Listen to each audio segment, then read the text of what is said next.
Class में record कर दे रहे हैं, ठीक है, फिर से पढ़ा दे रहे हैं, क्लास रिकॉर्ड कर दे रहे हैं, और फिर वो लोग देख लेगा, कोई दिक्कत है? चलिए फिर से इसको पढ़ लीजिए, शुरू से फिर देखिए, फिर से पढ़ लीजिए। हाँ अच्छा ठीक है, तो हम हतने पढ़ाएंगे, ठीक है, ऐसे भी रही। हाँ तो चलिए देखिए, सबसे पहले ब्रॉड क्लासिफिकेशन हुआ था ना लिविंग सिस्टम का, विटेकर साहब किए थे 1969 में। 5 किंगडम क्लासिफिकेशन दिए थे, मोनेरा, प्रोटिस्टा, फंगी और एनिमेलिया और प्लांटी, यही ना। फिर बाद में हम लोग जैसे जैसे प्लांटी पॉपुलर हो गया, प्लांटी को पॉपुलरली नोन एज, देखिए प्लांट किंगडम बोलते हैं, क्या बोलते हैं?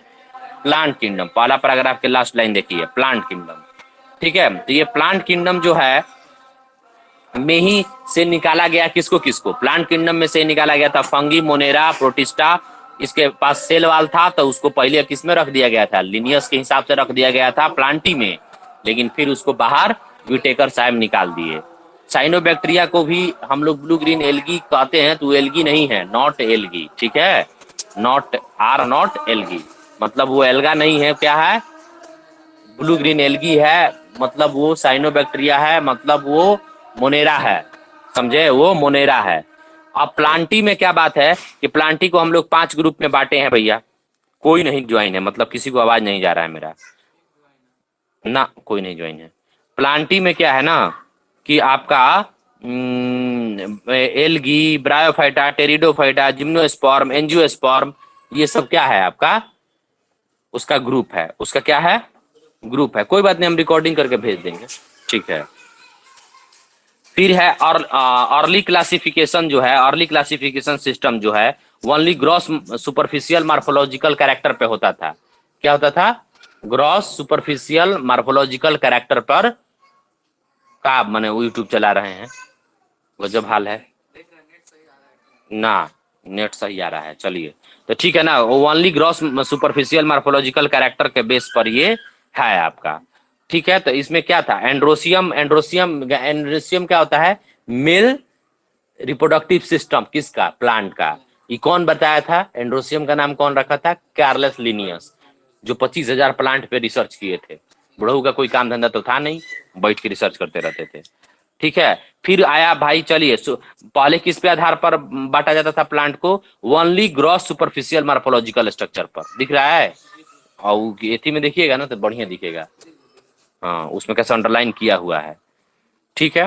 फिर बाद में आर्टिफिशियल क्लासिफिकेशन हुआ। आर्टिफिशियल क्लासिफिकेशन में क्या हुआ आपका कि भाई क्लोजली रिलेटेड स्पीसीज को हम लोग इक्वल वेटेज देते थे बांटने के टाइम पे, वेजिटेटिव और सेक्सुअल रिप्रोडक्शन को हम लोग क्या करते थे? इक्वल वेटेज देते थे, कोई दिक्कत है? फिर नेचुरल क्लासिफिकेशन आया। नेचुरल क्लासिफिकेशन में क्या क्या आया कि भाई इंटरनल फीचर और एक्सटर्नल फीचर के आधार पर हम लोग बांटते थे, ठीक है, कोई दिक्कत है?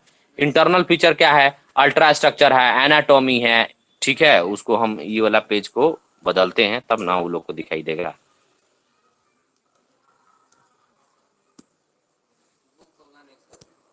ना तो ज्वाइन ही नहीं है लोग ना, हम रिकॉर्डिंग कर रहे हैं ना, कि रिकॉर्डिंग भेज देंगे।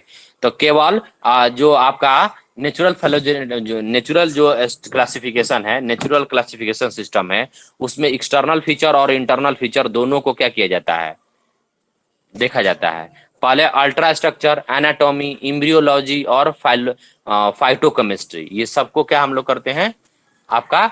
किसके बेसिस है? ये सब नेचुरल क्लासिफिकेशन है। एक एक बात को समझ, अल्ट्रा स्ट्रक्चर मतलब अंदर का स्ट्रक्चर, एनाटॉमी मतलब चीर फाड़ के प्लांट को देखना, उसका लीफ को चीड़ करके देखना, उसके लीफ को, टहनी को, ये सब को चीड़ फाड़ को देखना, ठीक है, तो ये हो जाएगा एनाटॉमी।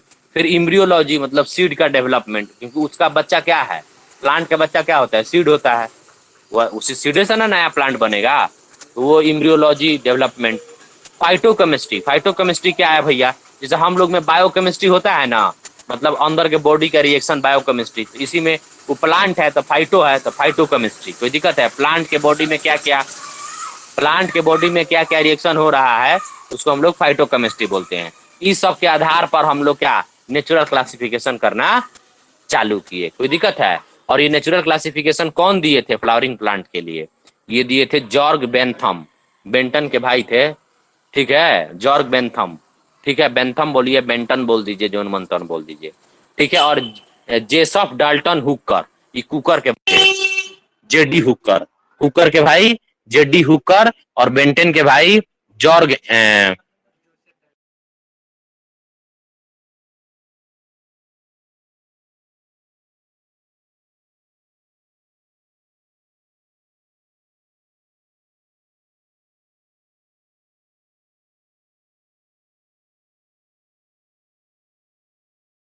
ये थे। ये नेचुरल क्लासिफिकेशन आपको आवाज आ रहा है क्या?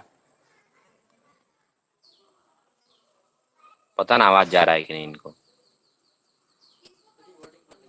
हाँ रिकॉर्डिंग तो इसे कर रहे हैं, ठीक है। अब क्या है, एट प्रेजेंट फाइलोजेनेटिक क्लासिफिकेशन। अब क्या है, अब हम लोग और एडवांस हो गए। तो फाइलोजेनेटिक मतलब इवोल्यूशनरी रिलेशनशिप देखते हुए प्लांट, कौन प्लांट किससे बना, कौन प्लांट उस किससे बना, वो प्लांट किससे बना। जैसे सबसे पहले एल्गी बना, फिर ब्रायोफाइटा बना, फिर टेरिडोफाइटा बना, फिर जिम्नोस्पर्म बना, फिर जाके एंजियोस्पर्म बना। जो डायनासोर के टाइम पे जो प्लांट था ना, वो कौन था? जिम्नोस्पर्म ज्यादा था उस समय, एंजियोस्पर्म बहुत छोटा छोटा होता था उस समय, ठीक है। अब देखिए, अब एंजियोस्पर्म से भी डेवलप प्लांट धीरे धीरे बन रहा है, जो आपकी तरह बोलेगा। और आप कहाँ चले जाइएगा, आप और माइंड के लेवल पे डेवलप होते चले जाइएगा, बॉडी के लेवल पे छोटा होते चले। हाँ, अभी भी बच्चे की तरह रोता है एक प्लांट। आप नेट पे सर्च कर लीजिएगा लोग, हिमालय क्षेत्र में मिलता है, जो भालू और बच्चा की तरह रोता है। सोचिए, बस भालू ही बच्चा की तरह रोता है। आपको लग रहा है कोई बच्चा रो रहा है, जा रहे हैं देखने, पता चलेगा भालू है, ठीक है। फिर आपका काम तमाम करेगा। तो ये जो है ना फाइलोजेनेटिक क्लासिफिकेशन, ये बेस्ड है इवोल्यूशनरी रिलेशनशिप पे। किस पे? इवोल्यूशनरी रिलेशनशिप पे। कौन प्लांट किससे बना है, जैसे एल्गी बना, फिर ब्रायोफाइटा बना, फिर टेरिडोफाइटा बना, फिर जिम्नोस्पर्म बना, फिर एंजियोस्पर्म बना। कोई दिक्कत है? ठीक है। No supporting fossil evidence. अब कह रहा है कि एक और बात है कि जो प्लांट का है ना, बहुत ज्यादा फॉसिल एविडेंस को सपोर्ट, जो क्लासिफिकेशन हम लोग किए हैं, वो कोई फॉसिल एविडेंस जानते हैं? फॉसिल मतलब क्या होता है? जीवाश्म। तो मेनली एनिमल का जीवाश्म तो मिल जाता है, प्लांट का जल्दी नहीं मिलता है। जीवाश्म मतलब समझते हैं, जिसे प्लांट दब गया हो और खराब नहीं हुआ हो, इस तरह का जल्दी मिलता नहीं है, ठीक। हाँ, क्योंकि वो डिकम्पोज जल्दी हो जाता है। और एनिमल में थोड़ा क्या होता है ना कि आपका हड्डी उड्डी होता है तो कम डिकम्पोज होता है। अब है numerical taxonomy. Numerical taxonomy not easily carry out by you the compute. ये क्या है ना, based on the all observable characteristic. जितना कैरेक्टरिस्टिक्स ऑब्जर्व कर सकते हैं सबको ऑब्जर्व किया जाता है, ठीक है। इसमें कोड बनाया जाता है और असाइन किया जाए। जैसे मान लीजिए रूट, रूट भी दो टाइप का होता है ना, टैप रूट और फाइब्रस रूट। देख, गेहूं का कबाड़िएगा, देखिए ना रेसा जैसा रूट मिलेगा, उसको फाइब्रस रूट बोलते हैं। अब मूली को कबाड़िएगा तो पूरा रूटे है, मूली जो खाते हैं, तो टैप रूट है। तो ठीक है, तो ये दोनों रूट अलग अलग है ना, तो हर रूट का नंबर दे दिया गया। जैसे टैप रूट का नंबर 5, फाइब्रस रूट का नंबर 6, इस तरह से फ्लावर का नंबर 7, लाल फ्लावर का नंबर 8। तो वो कोड बना दिया गया और एक नंबर दे दिया गया, और उसको कंप्यूटर में डाल के हम लोग बहुत सारा, हाँ, न्यूमेरिकल टैक्सोनॉमी जिसको बोलते हैं, एक डाटा बना दिए, ठीक है। तो इस साइंटिस्ट लोग का कोई काम धंधा है नहीं, वो लोग क्लासिफिकेशन करने का नया नया तरीका निकालते रहता है। वो चाहता है मोर एक्यूरेट हम क्लासिफाई करें। पर देख कैसा कार्लेस लिनियस आए थे तो सबको प्लांटी और एनिमेलिया में ही बांट के रख दिए थे, लेकिन फिर बाद में वो टेकर आया तो बोले कि ना ना ऐसा बात नहीं है, सबको अलग अलग करेंगे हम तो, ठीक है। तो और पढ़ने में आसानी हो गया, ठीक है। तो फिर क्या है, अब ये साइटो टैक्सोनॉमी क्या है? साइटो मतलब जानते हैं सेल वाल, टैक्सोनॉमी मतलब तो जानबे करते हैं, जो बांटने का तरीका, ठीक है। Based on the cytological information. Cytological मतलब सेल का अंदर का इंफॉर्मेशन, साइटोलॉजिकल इंफॉर्मेशन। जैसे सेल का अंदर क्या होता है, क्रोमोजोम होता है। जैसे हम लोग में 23 जोड़ा है क्रोमोजोम, तो हर प्लांट में अलग अलग होगा। उसका स्ट्रक्चर कैसा है क्रोमोजोम का, उसका बिहेवियर कैसा है। केमोटैक्सोनॉमी, केमोटैक्सोनॉमी मतलब सेल के अंदर का केमिकल रिएक्शन कैसा हो रहा है, केमोटैक्सोनॉमी। ये सब हम लोग अभी ही रिजॉल्व किया, कंफ्यूजन प्लांट को कंफ्यूजन रिजॉल्व किया। जो now days taxonomy this days use by the taxonomist, by taxonomist this days, मतलब इस समय हम लोग टैक्सोनॉमी को रिजॉल्व किए। कोई दिक्कत है? मतलब अभी जो साइंटिस्ट लोग क्या क्या यूज करते हैं, पहले यूज किया जाता था सबसे पहले क्या, पहले यूज किया जाता था आपका आर्टिफिशियल, आर्टिफिशियल के बाद न्यू क्लासिफिकेशन सिस्टम, फिर न्यू क्लासिफिकेशन सिस्टम के बाद फाइलोजेनेटिक क्लासिफिकेशन